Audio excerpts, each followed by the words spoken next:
background is in school textbook publishing, where I worked for about 15 years before I met Neil, and I started out at NBA working on researching early literacy and open licensing. My background actually was just falling into education by mistake. Out of my university career, I was studying a master's degree and got offered a research opportunity by my supervisor. I spent the first 10 or so years of my career with an NGO called Sadie, based here in Johannesburg, learning about distance education and educational technology. And that's where my interest in the concept of open educational resources began. In fact, before the term was even coined, because it just seemed a logical and obvious extension of the possibilities of the internet to try to make free content available to people as part of their educational experiences. Again, for those of us that have focused on open education resources, you've been a dominant force and contributor to the field. And so I want to thank you for your work in this regard. Do you want to tell us, Neil, a little bit more about the overall work of Neil Butcher and Associates, and then basically maybe segueing a little bit more about why focus on open education resources? And then later on, we'll get into some more sort of definitions of OERs. But do you want to give us a little bit more sort of macro picture about your general work for Neil Butcher Associates and then OERs? So I've tended to avoid defining the work that we do because it keeps transforming, which I think is mostly because of my attention deficit disorder, but also because I think that it's actually most appropriate for organizations like us to be responsive to the needs of people we work with, rather than defining what we think we ought to be offering. So really, we do a number of different things: project management, content development, research, monitoring and evaluation, policy development advice, project planning, program planning, etc. As I said, working with various organizations around the world in different forms. So sometimes that can be quite large-scale projects. We're fortunate at the moment to be managing a knowledge hub for our National Department of Health, which is responsible for rolling out professional development initiatives online for all of our public health professionals, which is including at the moment supporting the vaccination program for the coronavirus pandemic, but also then running much more quite interesting research projects that Kirsty will talk more about in the OER space, supporting the UNESCO OER recommendation, etc. And I think from that perspective, my interest in OER and where I think where we like to position it is actually very much more just as a toolbox towards an end. In other words, the end being better quality access to education for students in the developing world at whatever levels they might be studying, and seeing that open licensing in and of itself doesn't bring either quality or access, but it provides a range of additional tool sets, particularly for people who are involved in online and blended learning, that can enable them to do things in different ways should they choose to. Maybe, Kirsty, to invite you to sort of weigh in, we'd be interested in hearing, Neil had mentioned some research. For those, again, that aren't familiar, maybe sort of just a classic definition of what you see sort of open education resources are. And then if you want to highlight a few different activities to give folks a sense of what we mean by this. Most of my work at the moment, or has been over the past few years, it has been in early literacy. And we've seen like some nice successes in online like storybook platforms where they are using open licensing to create more storybooks and have them translated into other languages. Examples are African Storybook, which is a Sadie initiative, and Storyweaver, who are based in India. They're both like pretty big platforms with, they represent a lot of languages, and it's just growing by the day. So it's a really exciting thing to watch. And then in other research we've done around the early literacy space, I think it's quite interesting seeing how people are using open licenses. So like Neil was saying, you can't stick to the definition of the 5 R's because, you know, if people are using a CC by ND license, they are still, we still consider them to be openly licensed resources.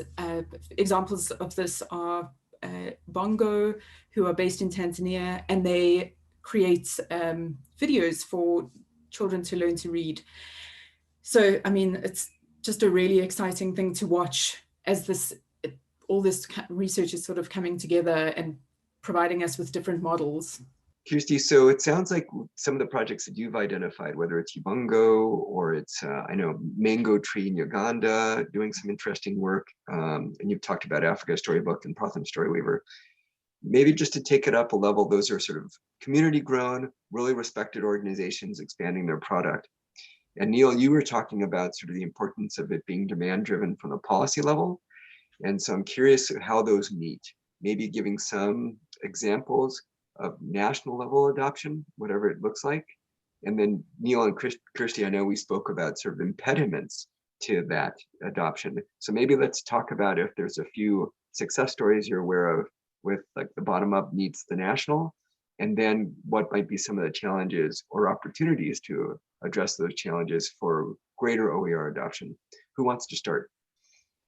I'm happy to start with an example of, Yep. I know in Kenya, at a national level, they have selected storybooks that are available on African Storybook, and they've made them available on tablets. So that's, one example that I think is quite a nice example for Africa. I don't know if Neil's got a few examples that I'm sure he wants to talk about. There's loads of different examples. Something specifically that we've been involved in supporting over the last few years is focused on implementation of the UNESCO ICT competence framework for teachers, and the creation of programs and program content and materials to support the training of teachers in the ICT competences that framework defines. And the interesting example there has been sort of starting with a national level implementation, which in fact, in this case, in our project work started in Guyana, that's in South America, not Ghana, where we created a set of course materials on a shoestring using entirely open educational resources to cobble together a course on a very limited budget. Managed to assemble something that was then used by the teacher education institutions in that country, but also then shared it online. And the result of that was that we created this cascade of interventions, which were kind of a combination of both community-driven bottom-up things where someone was looking for something, but also then in some instances became kind of national initiatives. In light of COVID, just with the natural inclination or desperation to be able to go to find materials that could be made accessible to learners, I'm wondering if you have any reflections about the positives that maybe could have or may arise from that recognition about the wealth of material that's out there. Just any sort of visceral reactions to that? I was going to unfortunately start not with the positives, but I think some of the negatives, because I mean, clearly the coronavirus has accelerated the digital economy in so many different areas of our life. And I mean, clearly this has created benefits. It's also created significant challenges. For me, the biggest challenge is that in the rush to move into online learning, a lot of which might focus on people sourcing existing materials to create online learning environments for their students as part of emergency remote teaching type strategies. The real risk there is that people actually don't appreciate what it takes to produce high quality online and blended learning environments. And so they think it really is just a matter of cobbling together some existing materials and dumping them into a learning management system or into Google Classroom or whatever the case might be, and creating that environment online. And I think that there's just such a tremendous risk there that this creates a new expectation about what educational quality looks like online. It does make me think for all the years that we've worked in EdTech and the initial word, like just videotaping teachers or literally just putting it in front of the kids, like how much, but there was no thought about sort of using the media creatively, the quality of the teaching instruction. It was just basically videotaping somebody and having that be their distance education intervention. And to your point, that didn't seem to take advantage of the opportunities you could use technology, let alone for creating a more participatory environment for co-creation. So I hear you exactly. Kirsty, did you have any of your own sort of ahas or reflections in regards to concerns about opportunities in light of COVID and ministries' interest in digital adoption? I think especially in early literacy, what was interesting was we saw people using different types of technology. So going to radio, because that's low tech, and how we can, Mango Tree was looking at how to use open licensing and, sending their content out on radio. And we are continuing to work with them on that.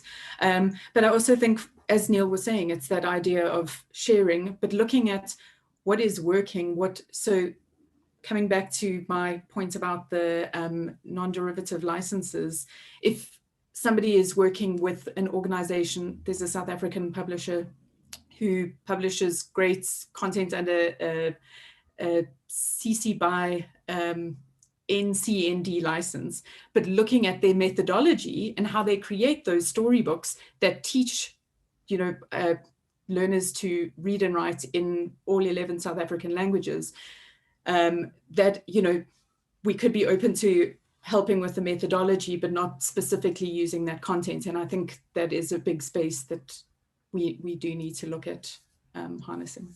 This has been great. And the resources that you've recommended, I know that there's an active sort of blog series that you guys are contributing to, that we'll be happy to provide links to that as well, in terms of when we put this up on EdTech Connected. I think, you made a comment earlier about reflecting on the past decades of having worked in EdTech.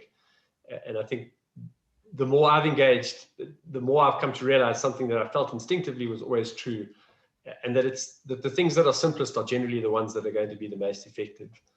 I think one of the big mistakes that has been made recently is, as technology has really evolved in leaps and bounds, and the capabilities of online technologies and apps and everything else have exploded, we've got caught up in a lot of the complexity and possibility that creates.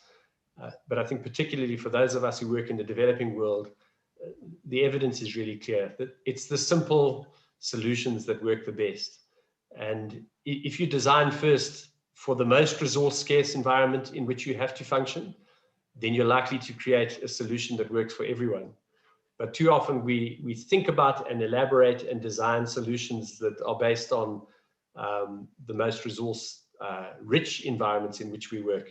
And it's very difficult to re-replicate those for resource scarce environments.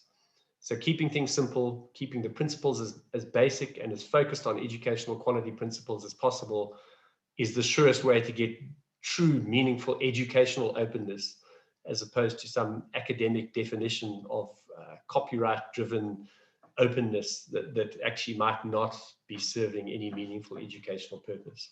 And I think if we can get that right, that's the way in which the digital economy will really start to benefit the developing world. I want to thank you guys for taking the time. I appreciate you guys being able to join us today, and look forward to continuing to collaborate on this talk of OERs, and to see how we can help continue to share some of the good practice from your work. So thanks for taking the time today to speak with me. Thanks, Tony.